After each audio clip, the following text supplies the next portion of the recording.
রেখেছে। আমরা 16 বছরের ফ্যাসিস্ট সরকার অবসান ঘটিয়েছি, একদিনের জন্য এই সচিবালয় ঘেরাও করিনি।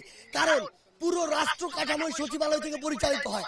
আমি যদি এই রাষ্ট্র কাঠামোর গলা চেপে ধরি তাহলে রাষ্ট্র চলবে কিভাবে, আমার ডিসিশন মেক হবে কিভাবে, আমার পলিসিগুলো বাস্তবায়ন হবে কিভাবে, এইগুলো চিন্তা না করে তারা সেই সকাল থেকে শুরু করে রাত 10টা পর্যন্ত চারপাশে এটি অবরোধ করে রেখেছে।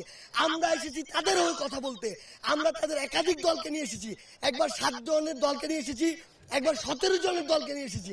তারা আমাদের সাথেই ছিল, কিন্তু তাদেরকে যখন আমরা বলেছি তাদের অধিকাংশ দাবি মেনে নিয়েছি এবং বলেছি যে এই অভ্যুত্থানের এখনো 20 দিন হয়নি, আপনারা যদি আপনাদের এই দাবিগুলো জানান সমস্যা নেই, এই দাবিগুলো রাষ্ট্রের অবস্থা স্থিতিশীল হওয়ার পরে জানান, অবশ্যই দাবি নিয়ে কথা হবে।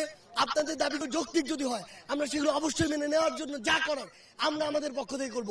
কিন্তু তারা আজকে সকালে এখানে ঘেরাও করেছে, আজকে তাদের সকল দাবি মানতে হবে, হোক যৌক্তিক